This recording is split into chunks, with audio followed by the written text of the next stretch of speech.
Hello everyone, welcome back to I Am Little McGirdle, and welcome to another episode of Zombie Exodus. Now, don't worry, I know there's an episode today, but there will also be the original episode tomorrow, which is Wednesday. I just wanted to do another episode. I tried to do one for, today's Monday, but maybe yesterday, by the time you're seeing this. But a lot of crap happened, and I just got frustrated, and I'm just trying to... There's a lot of other stuff that's happening. Okay. Brain fart. Sorry. Okay, let's just continue on. The rest of the day is uneventful. The mood of the survivors is somber, as they spend much of their time discussing the events of the past 24 hours. Late in the evening, as she prepared for much-needed sleep, Emma steps into her dorm room. She is dressed in a long, white, worn-out nightgown that covers her from neck to ankle, and along with her pale complexion, gives her the look of a haunted spirit. She smiles, though, and sits in her bed, curling her legs under her body like a cat. Everyone is talking about zombie exodus, and all we have to leave each other. I think it's best if you and me go our own way. It's for our own safety.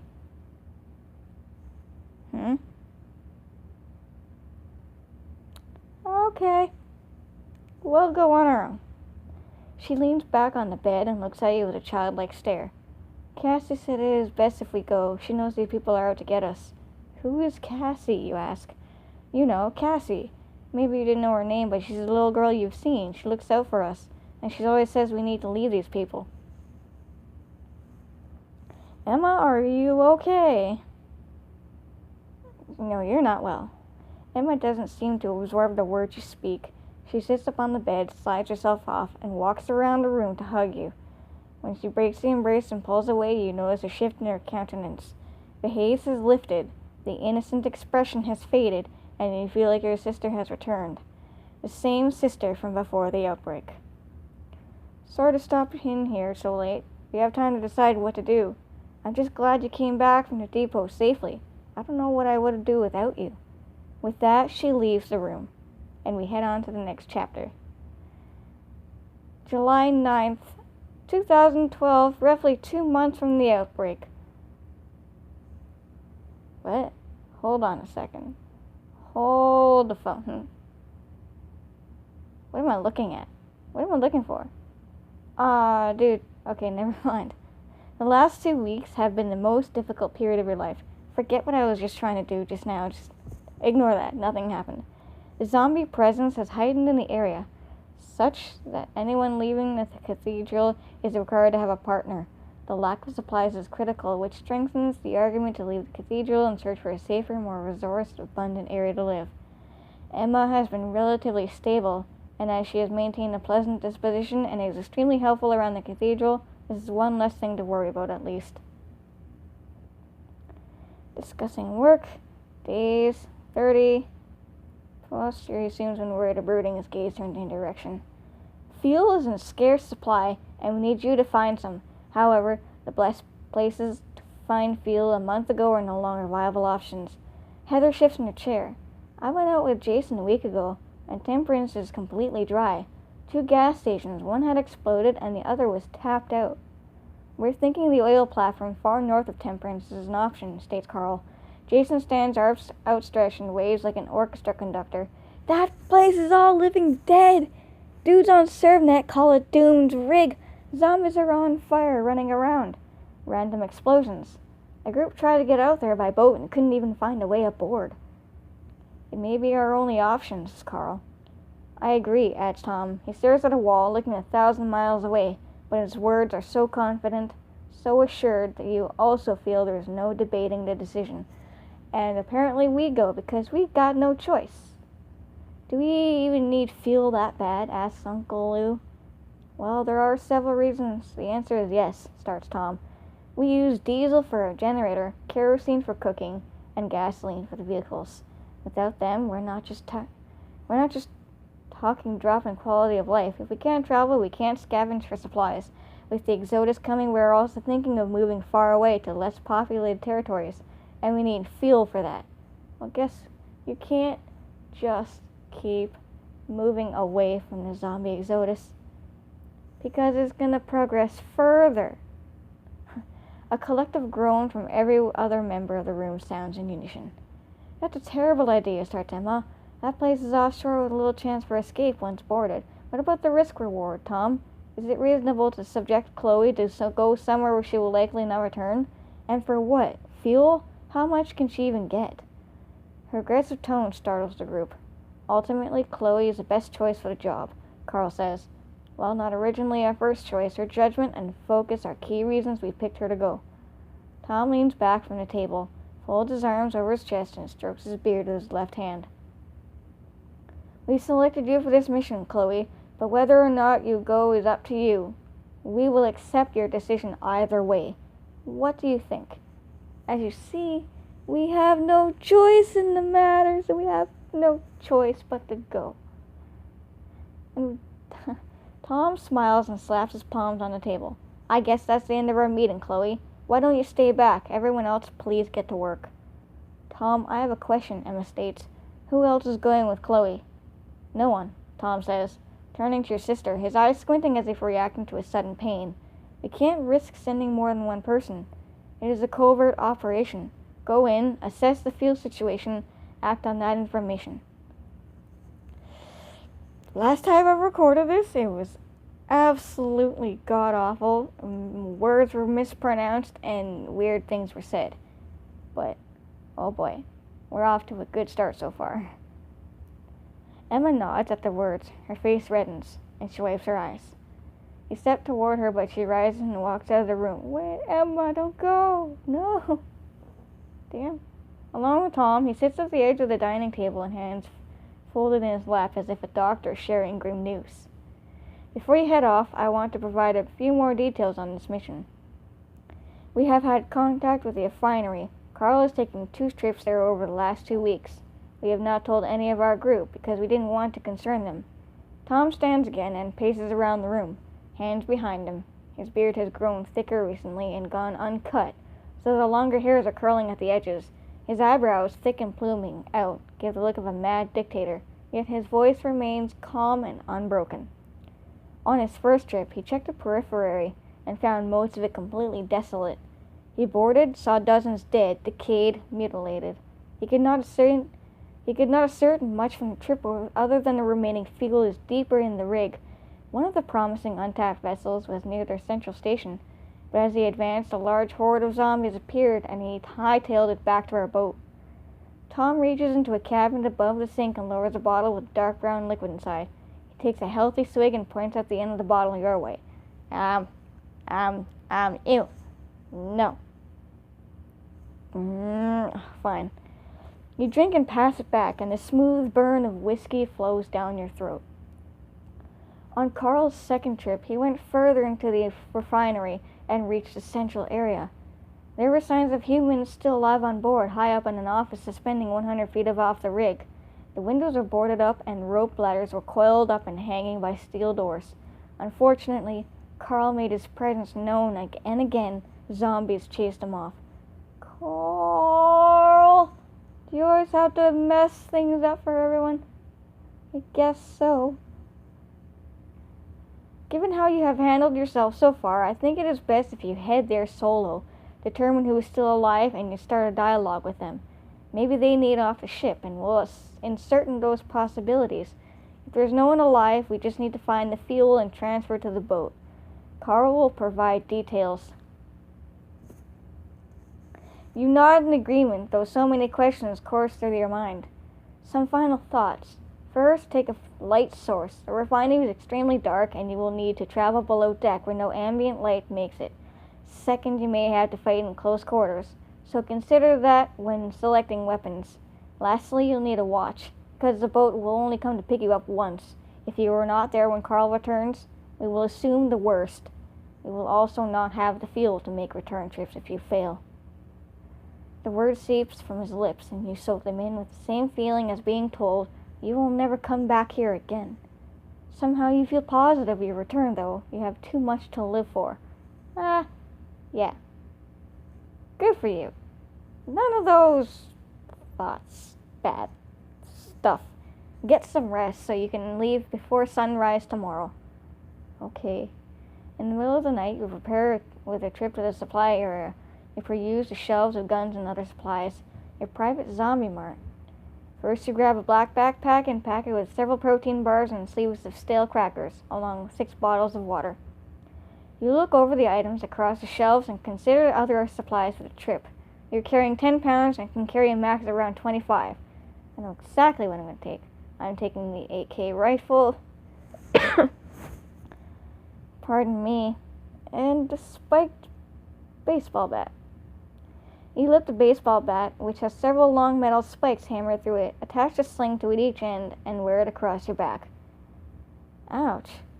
But it had... Okay then, whatever. I'm not questioning that. You consider the weight of all you have gathered? Yep. And now we move on with a notebook in our backpack for keeping notes on anything we may find. Before the sun rises over the forest, you stand at the edge of the cathedral, equipped and ready for the day to come. You have no send-off, not even Tom. As you set foot to the gravel path leading downhill, you wish you had seen Emma for what may be the last time. At the bottom of the hill, you spot the boat with Carl aboard, ready to drive you off to the refinery. He stands at the edge of the dock, zombie-like in staggered motions and frail body, wearing saggy overalls that fit only a month ago. The few strands of remaining hair wisp in the stiff seaside breeze. Though cracked lips, he wishes you morning. Not even good morning. You and Carl load the boat and drift away from the dock for what you hope is not the last time. Pick up your mind. The sea breeze is exhilarating. The smell of the salty water, the crashing, careless waves, the songs of seagulls piercing the skies. There are several things we need to work out, says Carl, interrupting your peaceful moment. To get on board, normally it's done by helicopter, and we don't have one of those lying around. First time out there, I fired a grappling hook up to the latest part of the underbelly and climbed up. On the second trip, I made a rope ladder, so that's how you'll gain access. The boat dances over a high wave and shimmies side to side, throwing your balance. A shimmy, shimmy, a shimmy. Our best guess is that the fuel is on the far side from where you'll land, so you have to get topside, cross the bridge and find the fuel. Once you do, your objective is to locate a tube, hose, or whatever, and siphon the fuel down to this boat. Here's a walkie-talkie. It won't work below deck, for that matter. It probably won't work unless I am fairly close by. He hands you the device. Its slim metallic exterior wrapped with electrical tape, wires poking out, and parts glued together. Carl, are you sure this thing is gonna work? 'Cause it kinda seems like it's not going to. Did you remember to bring a flashlight? Oh my god. I didn't bring a flashlight. Oh, luckily he has one for us, with a fresh pack of batteries. We'll be at the rig by 11. I will head immediately to the other side near the main drill. I'll wait until 18 o'clock if I don't hear from you. Also take this pistol. It is small and easy to keep in your boot or hidden somewhere. It's my lucky piece, so make sure I get it back. Carl hands you a snub-nosed .38 special. You travel in relative silence for the rest of the 50-minute trip, only breaking it for a short review of the mission's details. Finally, you spot the vessel, the immense structure poking from the water and reaching up to impale the sky. The boat draws closer to the platform, which is actually 2 separate ships attached together by a long bridge suspended above the ocean. Separately, the 2 vessels are massive. Together, they are monstrous. The closer ship has a huge hull above water and numerous shipping containers and hydraulic and mechanical cranes of various sizes and shapes. A helicopter rests on a raised pad near the edge of the ship deck. The farther vessel is more oblong and has similar cranes along with a massive drilling machines and an array of tubes and pipes leading from the deck to the ocean, where they disappear below the waters. Carl glides the boat into the first ship. Dangling beneath the platform like a loose strand of a spider's web is the rope ladder Carl described, blowing in the wind. The ladder spins in wide circles, and Carl coasts the boat under it as you reach out with a tall wooden pole to hook it. With a good luck from Carl, you climb the rope, shaking in the stiff wind, clinging to the lifeline with each precarious step. The platform moans and creaks like a sea monster. from the bowels of the ocean. As you reach the top of the ladder, the boat's motor roars and the vessel disappears between the massive steel pillars of the platform. In darkness of the ship's interior, you inhale a deep, stale breath and suppress the cough that follows. You hear nothing inside the room. Fine, using our flashlight. You turn on your flashlight and aim the beam in a quick arc. Before you is a tightly packed area of hanging pipes with gauges and switches, thick metallic machines standing tall, covered in knobs and buttons, and vents of various sizes and a maze-like array across the ceiling. Dark stains coat the floor in several areas. A faint squeaking noise slips from beneath a panel on your right. And a fist-sized water bug crawls up rail on your left where stairs begin. On the side of the wall is an intercom. You consider searching through this room but realize time is a factor in getting to the rendezvous point. What do? I am wasting no time, not like I did in the last recording. I'm just gonna go head upstairs. You pass through a narrow portal into a pitch-black stairwell. Your flashlight illuminates your path, revealing metal steps ascending several flights and layers of dust. The extreme silence of the stairwell forces your eardrums on overdrive as they try to detect any noise. Your heavy boots ring off the metal stairs, and you cringe with each step in anticipation of alerting something on your presence. The area is humid, and your layers of clothing absorb the watery air, raising your temperature and sticking to your skin like dense plastic. Short grunts from the upstairs give you pause. You listen. Silence. You wait, standing in the middle of the first set of stairs, a lonely statue in the dark. You climb the landing and turn to the next set of steps. You ascend, watchful of any motion, cognizant of any sound. The silence turns to a thunderous squeal, and two zombies appear on the top of the next landing, both dressed in worker outfits. The taller, covered in black soot. The smaller, a rugged man with thick arms and legs wearing a cowboy hat. The pair growl into the air and look down the stairs but do not move to attack. You shine your light away, realizing the zombies cannot see you but detect your presence. What do? Not attack them, because I made the mistake in attacking them twice and died a lot. So I'm going to head into the control room.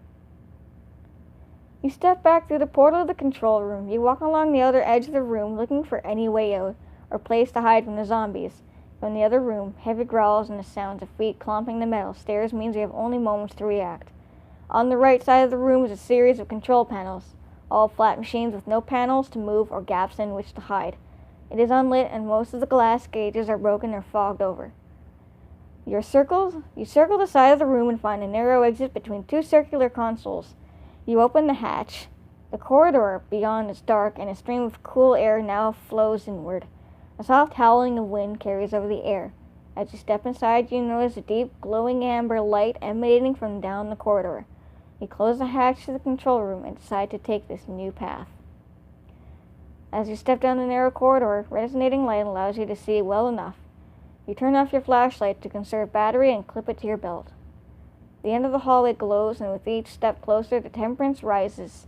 Thumping and clanging resonates through the walls, nearly to fainting, and you step through an open archway into a circular room, maybe 40 feet in diameter, with rows of boiler tanks, heavy tubes, and metal pipes ascending through the ceiling. Dim light coats the area from Whoa. Major English fail right there. The heat in the room is oppressive as steam shoots out of various vents and thickens the air with a dense humidity and covers the room in a constant white fog.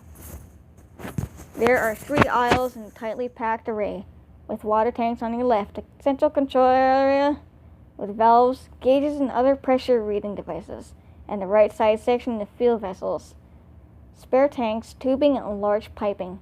Hanging above it is a pulley system of chains and broad hooks used for moving tanks and other objects. A remote box hangs from a metal cord and lies across the computer console. From the corridor behind you hear the echoing of growls and thumping footsteps. You would hope the 2 zombies would not have found the way to the boiler room, but luck is not on your side. You duck behind a boxy, tan control unit which smells of old grease and peek at the entrance of the room. You wish there was more time to search the room before dealing with the 2 zombie workers. But you also wish zombies didn't exist and you were waking up in your sister's apartment, still hungover. The zombies split up, the taller one heading your way, and the cowboy heading in the opposite direction near several large water tanks. What do? I'm going to hide. You crouch and move backward to the right side aisle of spare parts and empty vessels, keeping low and using the heavy noise as cover for your movement.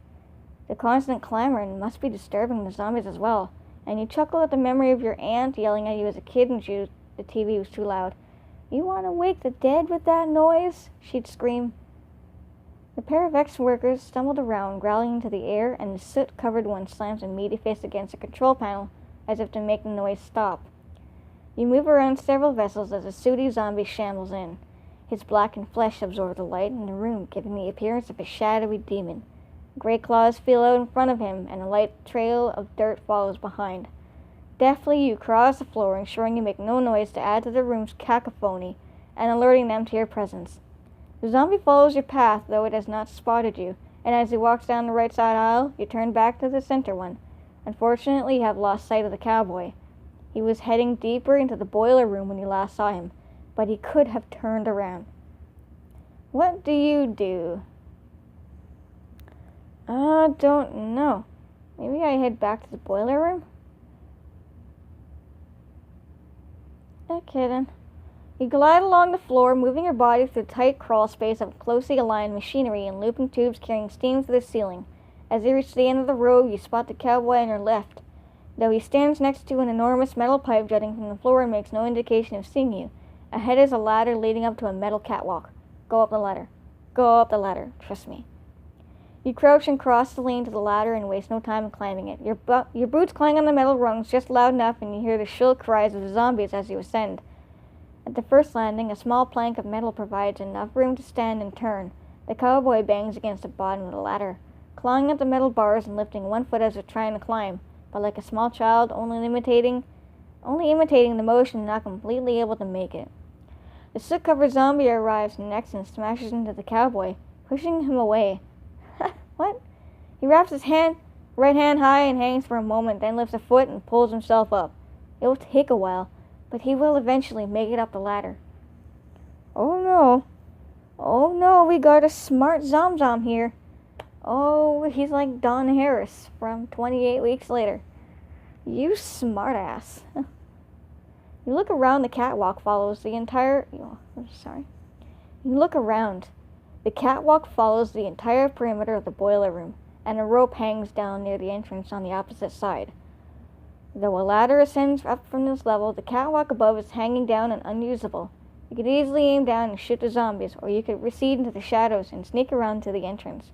How do you proceed? Sneaky. The light in the room is dim enough to provide long stretches of shadow, so you head right where the catwalk runs through the darkest area. You keep the zombies in sight, and they continue their attempts to claw their way up the ladder as you slink into the darkness.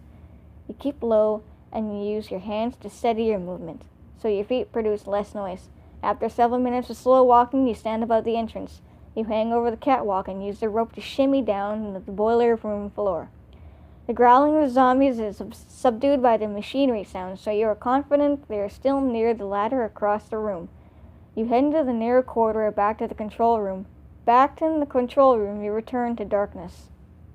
You waste no time in moving through the control room, heading through the side door. The extreme silence of the stairwell forces your eardrums into overdrive as they try to detect any noise. Your heavy boots ring off the metal stairs as you cringe with each step in anticipation of alerting something to your presence. It is humid in the area, and your layers of clothing absorb the watery air, raising... What? Oh, we're in deja vu. Oh, crap. Okay, you take a quick look at your watch. Time is 12:12. Oh, shit. At the top of the stairs is a graded platform ending in a narrow 3-foot catwalk leading to a metal door.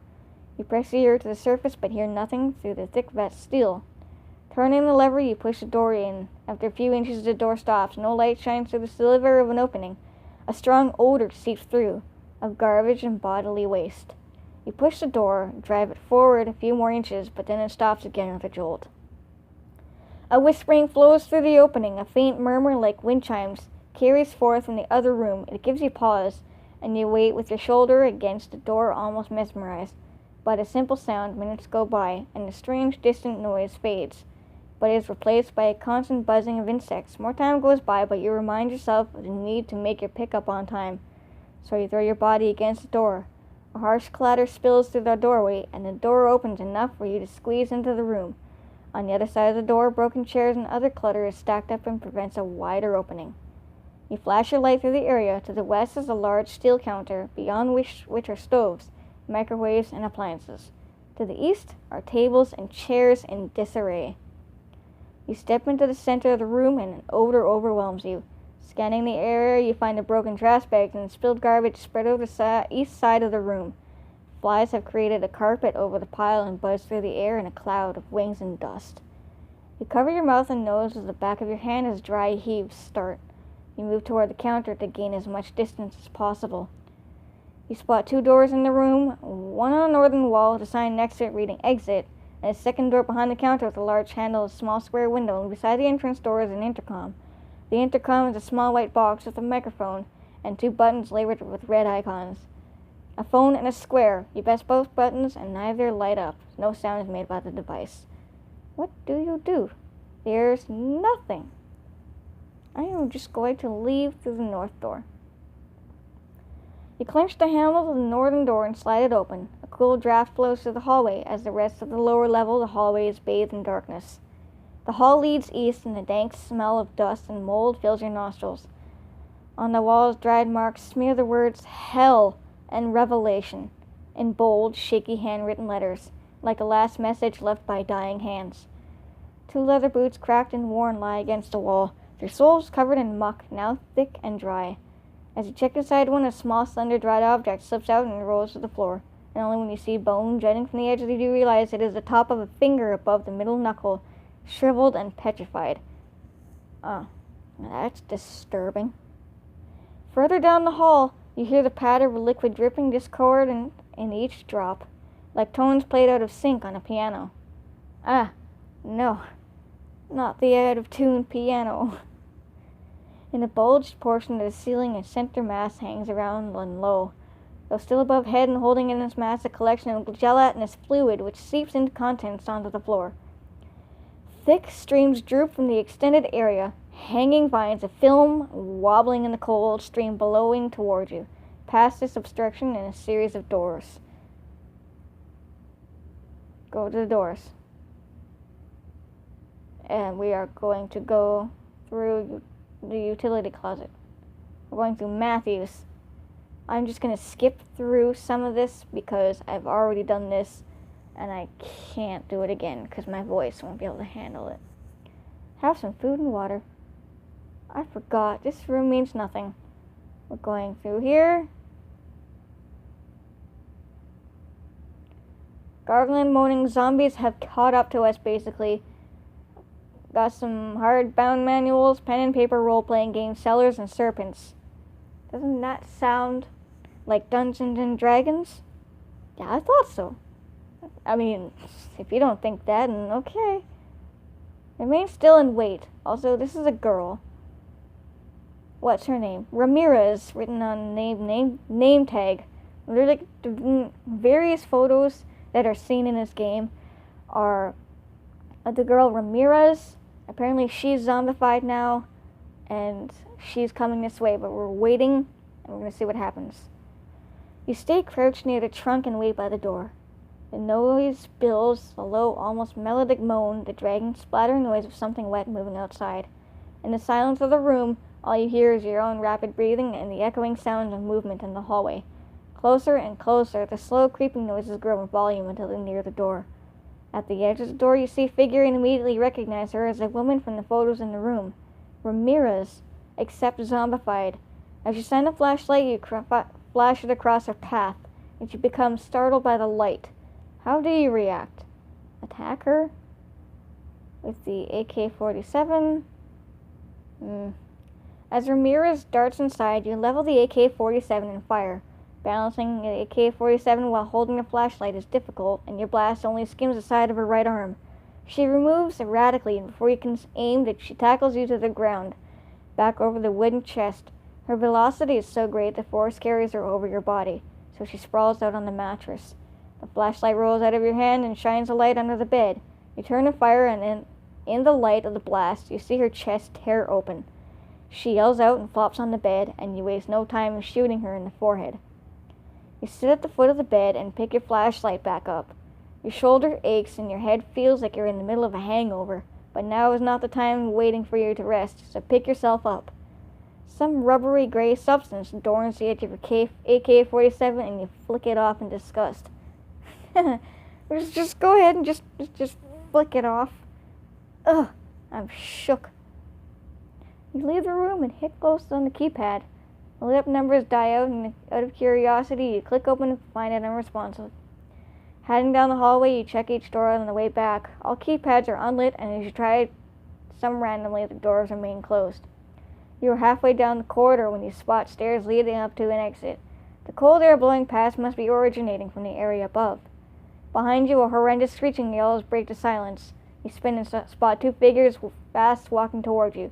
As they draw within 20 feet, you recognize them as the cowboy and soot-stained zombies from below deck.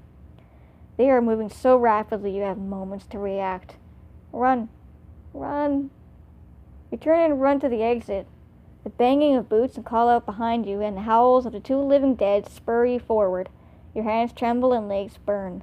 Your vision narrows until all you see is the open portal leading to what you hope is safety. You push away the sounds behind you. The zombies wailing as if calling out your name in their own horrible language.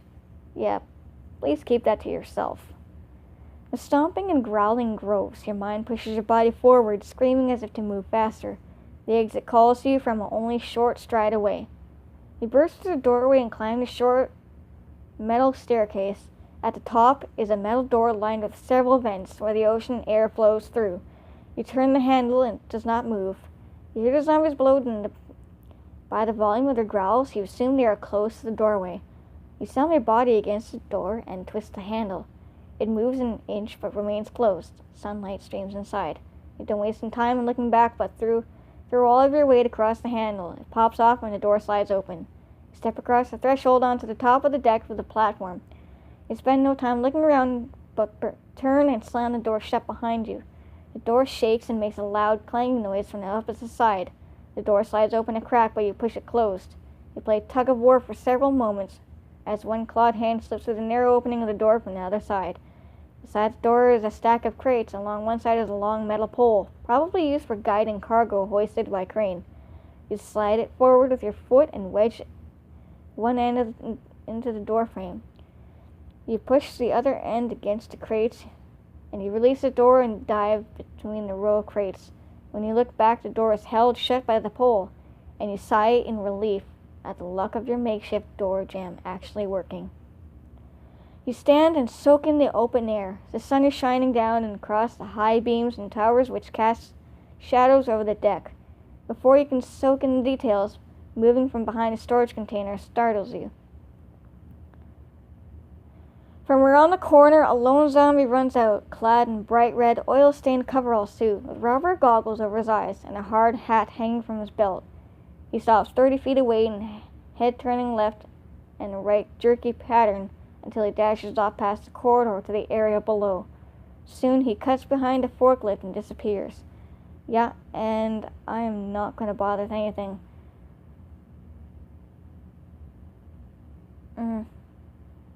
What did I do last time? Finish this as soon as possible. Okay. The cargo area extends to the central portion of the vessel, and 2 rows of high stacked crates present a makeshift hallway to start the path to the bridge. You are dwarfed by the massive constructions on either side, and as you step inside, the cool ocean wind sun's rays are blocked from reaching you. The end of the hallway turns left after 50 feet, and you follow for another 40 paces. A set of paths lie ahead, one turning left and one diagonal in the way facing to the bridge. I am fearing that I am an idiot and took the wrong path again, but oh well, we're going to find out. The way proceeds into a humongous pyramid of thick metal pipes, the end of which disappear behind the rows of crates. There is no way around. Climbing it would take a considerable amount of time, though you can backtrack and take the other path. No, I'm climbing the pyramid. The pyramid rises higher than the stacked crates. but the pipes are nearly a foot wide and present steep steps suitable for climbing, though this would pose a certain challenge. You push the bottom pipe with your foot to test the stability of the metal monstrosity and feel no movement or even the slightest sway. You move back several steps and sprint forward to gain momentum and leap up, crossing the bottom 3 pipes and digging your fingers behind higher pipes. Climbing the pyramid is an arduous task, but as you find your footing and grab onto binding along the way, you ascend the side of the mountainous metal construction. The wind finds its way around the pipes, and as you rise higher, your hands become cut by the wire holding pipes together.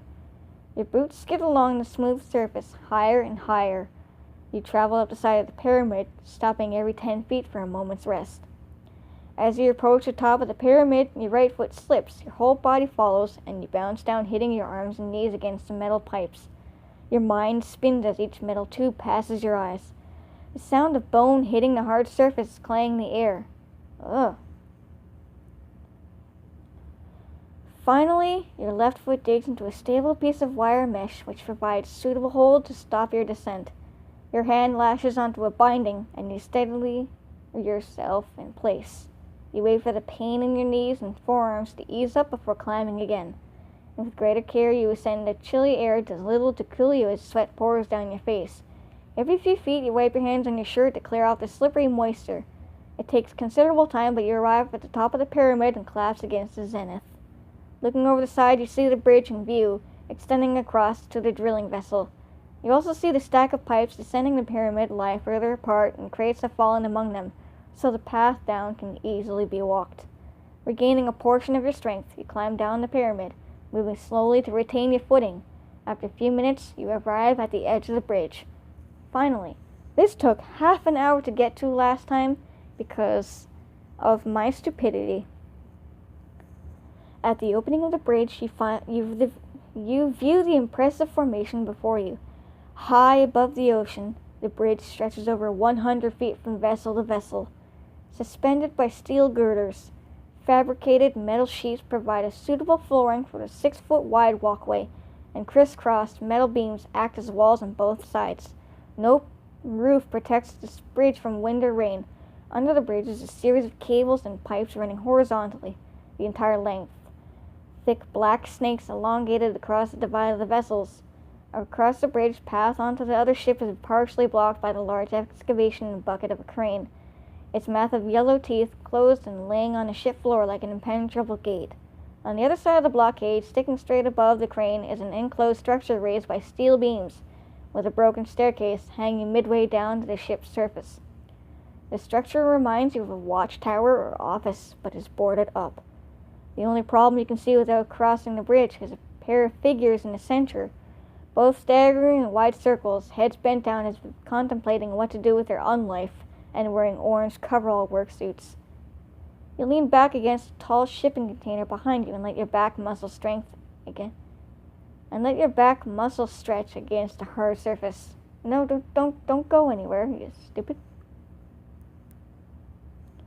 On the right side of the bridge, in the middle of the girder, is an intercom that appears lit up.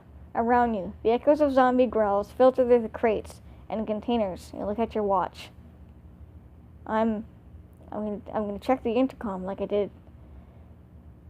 You press the phone icon, the intercom crackles and hisses. What do you say? Is anyone there? You hear static in return and several short pops.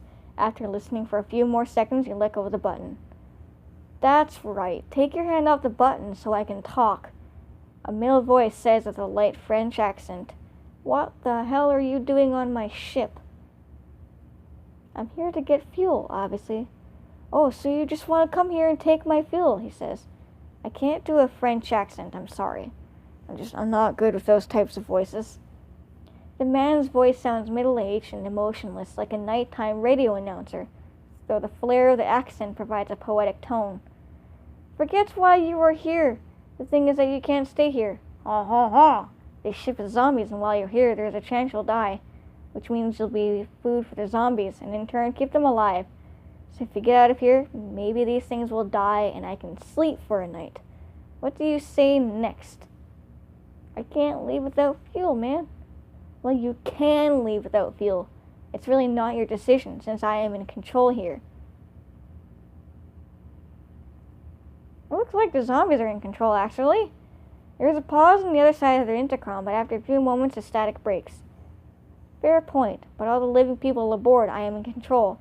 Look, this back and forth is fun, but maybe we should get into introductions. I haven't had much company here lately. I am Richard. Hi, I'm Chloe. Well, Chloe, it's good to meet you, though I wish it were under better circumstances. Richard clears his throat, which bubbles through the intercom. You're here for my fuel, right? Yeah. It's good to hear honesty, Richard says. The high-pitched squeal of feedback leaks through the intercom but resolves quickly. Sorry about that, Richard starts. I have oil, gas, and other fuel. You need it. I'm a reasonable man. What can you offer me? Offer food and water? I definitely can use food and water. There is a long pause. After several moments, the intercom crackles. I'll lift the crane for you to cross the bridge. After you cross, hit the intercom in the back of the deck crane. Good luck. You step back from the intercom and look across the metal bridge. The two zombies have not moved, and you still need to decide on how to deal with them and cross. God damn it. Both of these are bad. Lure them. Check the area, find a loose piece of concrete, and we're gonna lure the zombies. I'm not gonna die. You have seconds to decide on the best plan of action. What do you do? I wanna cross the bridge.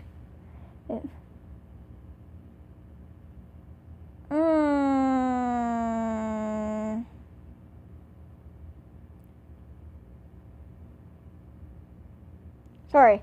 Okay, so basically, I thought I was gonna die, but I'm guessing maybe I went to go cross the bridge and now the zombies are attacking me, but I don't want to die this way.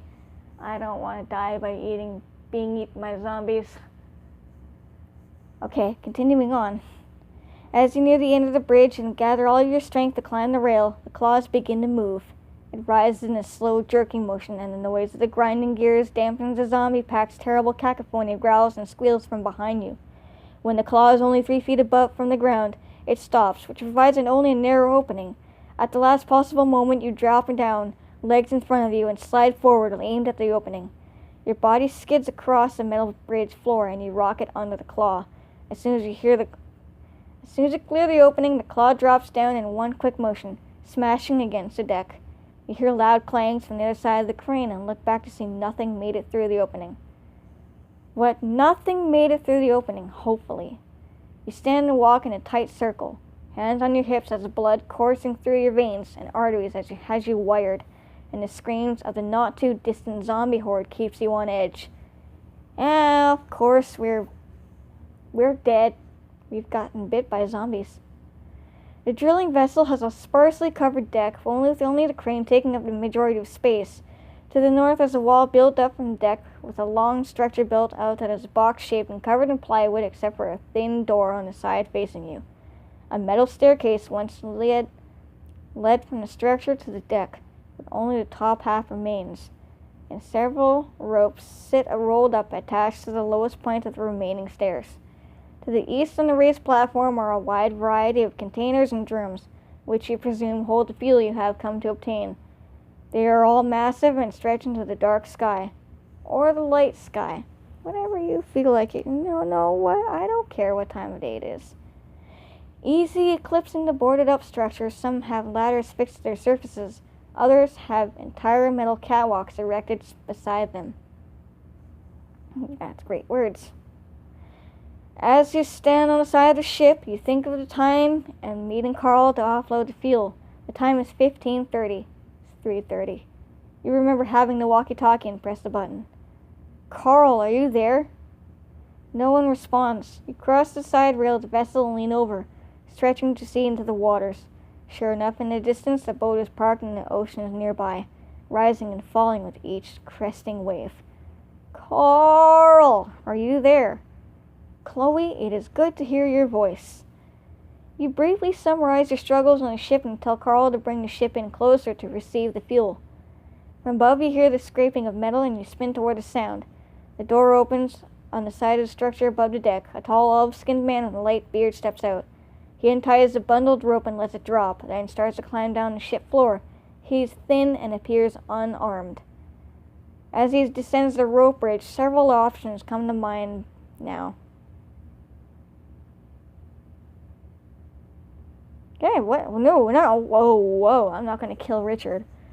I think I should be on this guy. I'm gonna trade the items that I kindly offered him. I'm not going to turn against him. Richard crosses the deck and stops ahead of you, arms by his side. A handsome man with olive skin. He is partially balding through long wisps of hair across his head.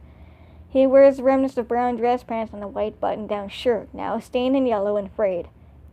Dark bags wear under his bulbous eyes, and several deep gashes in his hands and wrists show signs of infection, though not the zombie virus. The deep ridges and dark veins indicate he is already too far gone to save. He presents you with a thin-lipped smile showing yellow-gray teeth. Don't worry, it's not the virus, he says. I have been alive on this ship since the start of the outbreak. At first, things weren't so bad, but eventually I had to resort to staying in the office up there. Richard shows his hand to you. This happened about a week ago.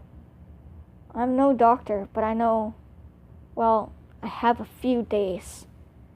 He wipes away the tears from... I'm gonna start crying now. I'm fine. And walks towards the vast array of tanks on the side of the vessel. I don't want anything from you. I just wanted to test you, to see if you were worth helping. Maybe it was my way of seeing if there was any good left in the world. Yeah. To me, it seems like there isn't any good left in the world with all the bullshit that's been happening. Richard turns back and looks at you with a smile. I can help you with the fuel, but there is one small issue. He smiles and pauses at the word small. And by small, I mean immensely difficult. To fill up the tanks with oil, gas, etc., we need to go below deck to the drilling hole and open the pump valves. And we need to get you as much as your boat can carry. Richard walks over to a spot in the deck with a round metal disc resembling a manhole cover. It is white and smudged with dried oil. The cover is hinged and bolted shut. When the apocalypse started, closed off the valves and stopped pumping to the ocean's wells. As the days went on, our crew became infected. Some of whom, he points below deck. I still hear them banging the walls or just groveling from below. He pauses again, which provides an opportunity to ask a question. Supplies. Not much I can give you a flashlight, otherwise I would rather hang on to my rifle just in case. Richard bends over and unlatches the bolt over the cover. You step a few feet away and call Carl in the walkie-talkie, letting him know how the situation needs for more time. You're early, but with the way the ocean is starting to pick up waves, I don't want to wait more than another 2 hours. Over. With that, the communication ends, and you clip the walkie-talkie to your belt. Richard glances up as you return to the drilling area entrance. When you get down there, you head to your right, which leads to a room with pump machines that look like refrigerators with dials on them. You need to release the two subordinate pressure pumps, which are painted yellow, and then the central valve pressure gauges will fill up, and you need to get the readout over 60. So keep spinning the central valve until it hits the mark. Then you can attach the main line, which is the thickest circular hose down there. You can't miss it. Once that happens, you'll maybe have 2 or 3 minutes to get back up to help me turn the release valve. Richard opens the cover to reveal a ladder descending into darkness. You step into the hole and climb down a few rungs. Good luck. Once below deck, you are immersed in complete darkness. You take out your flashlight and clip it to your belt facing downward, so you can see the ladder rungs as you descend. And as I descend, I take a moment to drink some water, because this game is a douchebag and it's long. And ignore this. My voice is killing me. Hello, you can still see my face.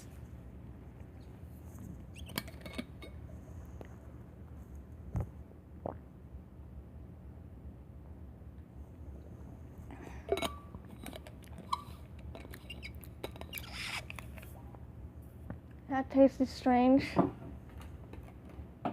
Oh shit. Oh, really? Really? Really? Really? Oh no. This is a problem.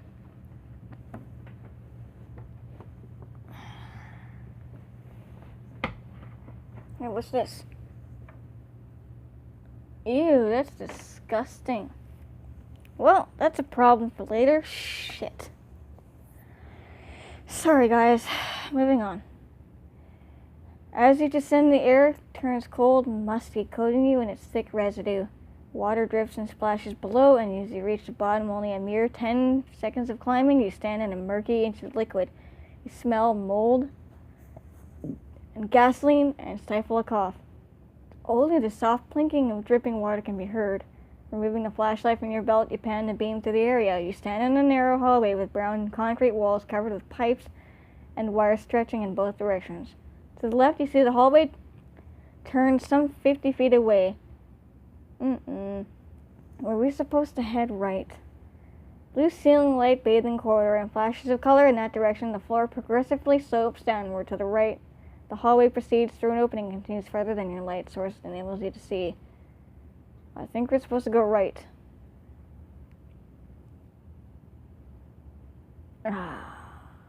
Okay. The sounds of your feet sloshing through the liquid echoes in the hall. Around you, the metal pipes from the lattice over the walls, from ceiling to floor, and the sound reverberates against them, creating a long melodic tone similar to running a finger along the edge of the crystal glass. As you cross 20 feet, you pick up the distant squeaks of rodents, and you spot long worm-like insects crawling over the wires loosely, dangling from the ceiling.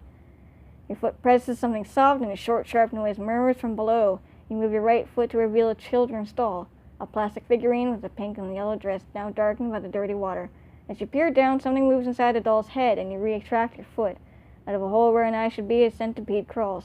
Ew, centipede. Sleek and black, its body undulating out of the plastic. The small creature slides into the wall and disappears into a crevice at the base. You step over the doll and continue down the hall. Walking for another 50 feet, you see the hallway widens ahead and an odd noise filters through the area. The raspy whine of a labored breathing. My eye just went blurry.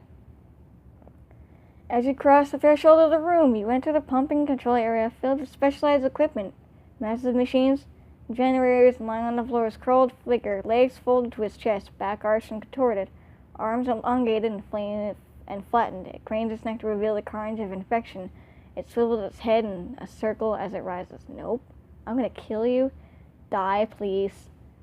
The zombie stands and steps in the center of the rectangular room, its tan and freeform toned from areas drenched in a dirty liquid while lying on the floor. You spot the name tag. Matthews. The creature stretches its grotesque arms out and scrunches its face together like it is pleading for something. You shine the flashlight with your right hand across the barrel of the AK-47 over your forearm. Balancing the light and the gun is difficult, and as the beam flickers around the room, the zombie leaps toward you. Thin razor claws slice through your left bicep. For fuck's sakes. Great. Yep, of fucking course it does. Okay then. Well, gotta go through this bullshit again.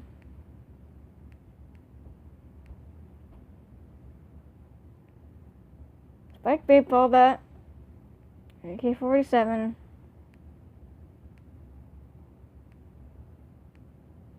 Use a flashlight.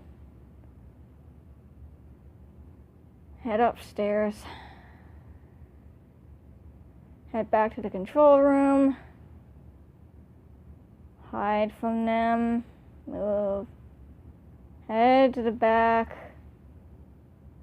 Climb the ladder. This is annoying. I am so sorry. Again, I decided to frickin' be an idiot. Hallway towards the doors. Crew. I forgot. Where am I going? Okay. Remain still and wait. She's dying. I'm going to attack her with my AK-47. Ramirez is dead. Run up the stairs at the end of the corridor. Just keep on going. This is freaking starting to piss me off. Diagonal path. Climb the pyramid. Check the intercom. Hello. Is anyone there? I'm here to get fuel. My group need fuel. And it's true, you are in control. Tell them my real name. Yes, I need fuel. Offer food and water. Lure the zombies toward me. Cross the bridge. We're still alive.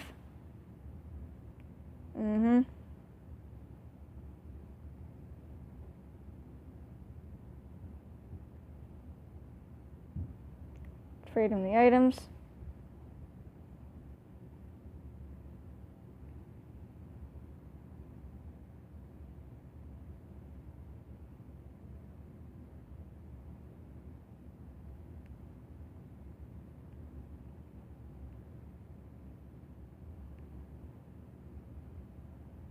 Okay. Where is he saying?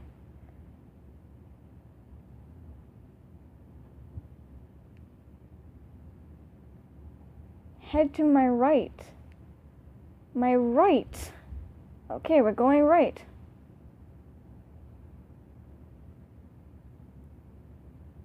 The zombie stands up and steps into the center of the rectangular room. Its tan uniform two-tone from the areas drenched in the dirty liquid from lying on the floor. You turn off the flashlight. The room is pitch black. All you hear are tortured breath sounds, wheezing inhales and raspy exhales. 2 footsteps splash through the water. The creature is moving closer. I am going to quietly move away. You slide your foot to the left, pushing the water around your ankle, careful not to make a splash. Their light trickle is barely audible beneath the awful, shrill noises of the zombie. He plods forward, smacking the water with each step. He gets close and you want to run from the room or draw a weapon and attack. Your skin warm and perspires, head pounds in raw anticipation of feeling its twisted hands touching you. In the long anguish moments, your picture in your mind is arm reaching out and touching you, even as you continue to slide away, taking calculated steps lateral to the sound you hear. The splashing slows and the intensity of sound diminishes. You place the creature further away, and maybe even in the hallway from where you came. You wait, your ears strained to listen, nails against stone, chattering of teeth, murmur of a growl. You wait until the sounds are no more. I'm just gonna forward. You have no idea how long it'll take for the fuel to arrive at the tanks above, or not. How long the power will last to pump the fuel. Time to head back to the top of the deck. You remembered Richard's instructions and searched for 2 subordinate pumps and central valve. You release the first 2 pumps and watch pressure gauges rise across the panel on your right. The panel hums and groans, beeps and lights up. The area radiates a green glow which fades in and out. Buzzing fills the room and the panels darken in light again. You rotate the central valve and check the main gauge. 30, 40, 50, 60. Red lights flash in the room and the low tone of grinding gears rattles. You search for the main line and connect a thick hose to the side release tank. The pipes rattle and a chugging noise resounds through the metal. You rush out of the room, watching ahead carefully as the heavy pump sounds will surely attract unwanted attention. Surprisingly, nothing shows up to thwart your progress. And you reach the ladder unhindered. Your boots ring against the metal as you rush up. Back on top of the deck, you close the circular hatch. I see you've got the pump on, said Richard, who was already positioning empty fuel cans under the colossal tanks. Over the next half hour, Richard works with you to provide the fuel your group desperately needs. You locate numerous steel drums and fill them with oil, gasoline, and kerosene. Then use the cargo crane to lower it off the side of the vessel onto Carl's boat. With Richard's help, the process is smooth and efficient. When as much fuel is loaded as possible, you make a last offer to Richard to take him to the cathedral in the hopes that medical treatment might save him. Thanks for the offer, but I don't doubt that the best medicine could help me at this stage. No, I want to stay here. He pauses and looks over the side of the vessel at the vast ocean. It's fitting for me to live out my last days here. Hey man, I respect that. That is, I'm gonna cry though. You bid Richard farewell and board Carl's ship for the trip home to the cathedral under the last rays of the setting sun. The trip back to the cathedral seems faster than the journey to the field vessel, but the anticipation of returning home seems to speed time. You breathe a great sigh of relief as the high steeples of the cathedral come into view. As the boat glides closer toward the dock, you can scan the coastline for any signs of zombie activity and only see a lone pair walking the paved road right outside the cathedral entrance. You consider shooting them, but don't want to cause a panic and decided to dispatch them when you are closer. However, as you draw near the dock, you see that the 2 figures are not zombies, but a living man and woman advancing the stairs to the front door of the place you've called home for the last 2 months. In the nighttime darkness, you cannot make out any details about them, but they are definitely alive. Docking the boat, you rush to the stone steps. You hear the sounds of banging against the cathedral doors. The moon casts a hazy glow over the path as you speed up to the cathedral's entrance. The man and woman turn as you approach, smiling through dirt-covered faces. Their gaunt figures showing signs of starvation. Oh no! No! The man is a foot taller than the woman, and through thick clothes and hood, you can barely make out his features. The woman is mid-40s and has little color in her face, with a tight wool cap pulled snugly over long wavy blonde hair with streaks of gray, and though showing her age, she has an almost innocent quality held in her eyes, mouth, and cheeks. Standing with her hands raised, palms up, as if seeking coins on the side of the road, she takes a single step forward. "We come seeking shelter. Please, we haven't eaten in days and need to rest. We are not infected and are peaceful people. Please help us." Oh my God, of course! We're gonna help them. We're definitely gonna help those people. But sadly not right now, because this is the end of the chapter, and I'm going to end it here because my voice is kind of going and I need to get some other stuff done. But hopefully you enjoyed this episode. If you did, hit that button down below. And like always, I will catch you all in the next episode. Stay awesome. Bye.